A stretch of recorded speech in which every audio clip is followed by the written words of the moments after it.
ये आवाज सावन के महीने की पहचान का पर्याय सा बन गई है। इस महीने में लाखों की संख्या में श्रद्धालु अपने आराध्य शिव की पूजा के उद्देश्य से हरिद्वार, ऋषिकेश आदि जगह से गंगा का जल कांवड़ के रूप में लेकर आते हैं और रास्ते में बम बम बोलते आते हैं।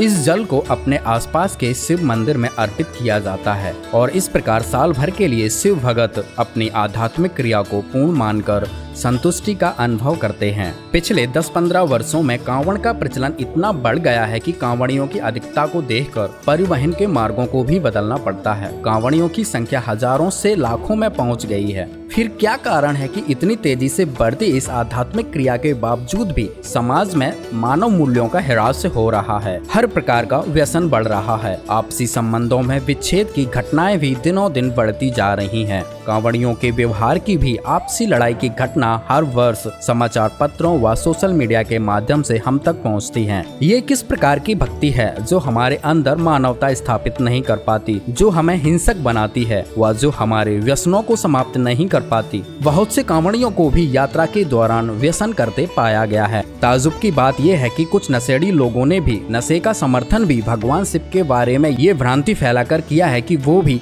भांग पीते हैं व धूम्रपान करते हैं। धूम्रपान करते हुए की शिव की फोटो भी आम समाज में प्रचलित कर दी। प्रिय दर्शकों, इन बातों के साथ हम अपने सदग्रंथों के प्रकाश में यह भी देखेंगे कि क्या यह शिव भक्ति का कोई प्रमाणित मार्ग है, क्या किसी सदग्रंथ में इस क्रिया का समर्थन है। यहाँ हमें यह जानने की जरूरत है कि सदग्रंथ का अर्थ प्रभु दत्त ज्ञान से है, जैसे वेद, गीता आदि।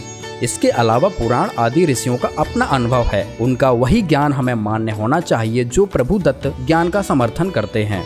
वेद, गीता जी आदि में प्रभु का आदेश है और उससे हटकर यदि हम लोक परंपरा या किसी के कहने भर से अपनी आध्यात्मिक क्रिया करते हैं तो वह प्रभु के आदेश का अपमान करने वाला ही है। और जब कांवड़ लाने का निर्देश किसी सदग्रंथ में है ही नहीं तो क्या ऐसा करना प्रभु आदेश का उल्लंघन नहीं है। नकली भ्रमित लोगों द्वारा अपनी अज्ञानता के कारण वैश्विक समाज में इस क्रिया के महत्व को पेश किया गया हो, लेकिन वास्तविकता इसके बिल्कुल उलट है। गीता जी के अध्याय 16 श्लोक 23 में लिखा है कि शास्त्र विरुद्ध क्रिया करने से कोई आध्यात्मिक लाभ होने वाला नहीं है। तो फिर कांवड़ लाने से भक्ति लाभ की उम्मीद कैसे की जा सकती है। कांवड़ लाने के दौरान होने वाली दुर्घटनाओं से व वर्षों पहले हुई नीलकंठ की दुखद घटना भी इस तरफ संकेत करती है कि यह एक निरर्थक आध्यात्मिक प्रयास है। भक्ति की क्या विधि है जिससे हम आत्म कल्याण को प्राप्त कर सकते हैं, इसका विवरण अपने सदग्रंथों में दिया हुआ है। और हमें यह भी जानने की जरूरत है कि हम पढ़े लिखे होकर भी अंधविश्वासी व रूढ़िवादी न बने।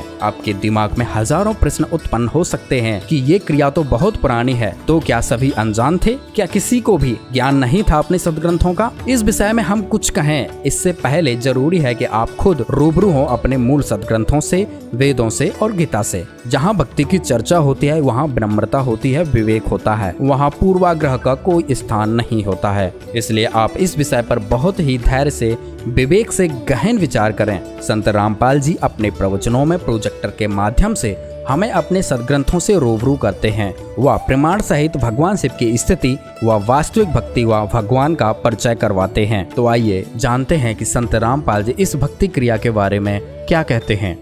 और सन्यासी शंकर को भूले बम्ब महादेव झावे कमाल कर दिया। आपने देखा होगा ये कावड़ लेवनी है, कावड़ लेने जाते हैं हरिद्वार तक, खासकर सावन के महीने में। और वहां से मेरे ख्याल में वो 2 किलो गंगा जल लेकर चले, गंगा का पानी जल। नंगे पैरा बेचारे पैदल आओगे, कोई बस में बैठ के ज्यादातर पैदल ज्यादा आते हैं। और वो भगवान शंकर के पुजारी बनकर जाते हैं। भगवान शंकर का जो नाम हम आपको देते हैं उससे लाभ देता है भगवान, वैसे नहीं देता। अब देखो, प्रत्येक इष्ट का अपना अपना एक गुप्त मंत्र है जिससे वो आकर्षित होते हैं। एक कोड वर्ड होता है, जैसे कुत्ते ने कुत्ता कुत्ता करें जा कति नहीं देखा और उसको नहीं करते तो तुरंत देखता है। ऐसे ही प्रत्येक पशु के अलग अलग कोड वर्ड होते हैं। तो ऐसे ही इन भगवानों के भी ये कोड वर्ड हैं, जो विशेष मंत्र हैं जिनसे ये तुरंत आकर्षित होते हैं। वो मंत्र यथार्थ मंत्र हैं जो हम आपको देते हैं। तो वो क्या करते आते हैं, वहां से लेकर सावन के महीने में इस सूक्ष्म वेद में लिखा है कि सावन के महीने में तो शहर को भी नहीं जाना चाहिए सुबह सुबह किसी टाइम भी, यानी जितना हो सके कम से कम सफर करे सावन के महीने में, क्योंकि सावन के महीने में इतने जीव जंतु सूक्ष्म उत्पन्न हो जाते हैं, कदम रखते ही कई कई मरते हैं।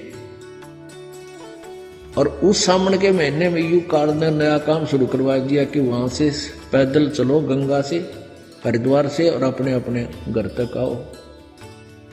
तो उसमें कितने जीवन के पैरा तलम रहे वो सारे उनके बैंक अकाउंट में लिख दिए जाते हैं पाप में। और पाइया गंगा जल लेकर आऊं वो बता भगवान शिव जी का उस गंगा जल का भूखा है और नाम लेते नहीं भगवान का, बम बम महादेव भी ना कहते बम बम बम बम। अब उन कोई नो के नहीं है बम का नाम भी बुंडा और वो मानना इसने मंत्र।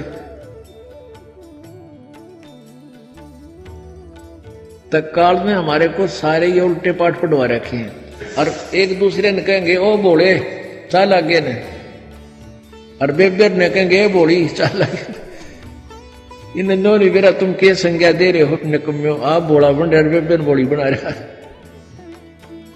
तो इसे हम कति ऐसे हो गए भक्ति में, कति -0 में पहुंच गए। अब इस -0 से ऊपर उठाने के लिए इस दास को कितना संघर्ष करना पड़ रहा है, लेकिन ये सफल होगा। ये यथार्थ ज्ञान है और इसी से जीव का कल्याण हो सकता है। कक्कड़ भांग तमाकू पीवे बकरे काट तलावे हैं, सन्यासी शंकर को भूले बम्ब महादेव ध्यावे हैं। यो भी बैदा है बैदे से भेद अलैदा, यो भी बैदा बैदा क्यों जाना, हम सतगुरु बैठे न्यू जाना। ये 10 नामी दया नहीं जाने, गेरू कपड़ रंगावे हैं और पार ब्रह्म से परचे नाही, शिव करता ठहरावे हैं। कहते हैं ये 10 नामी लाल कपड़े पहन कर संत बने फिरे हैं और ये पार ब्रह्म से तो परिचित नहीं सतपुरुष से, और शिव को भगवान बतावे हैं। यही है सबका सर्वेश्वर महेश्वर मृत्युंजय काल जय।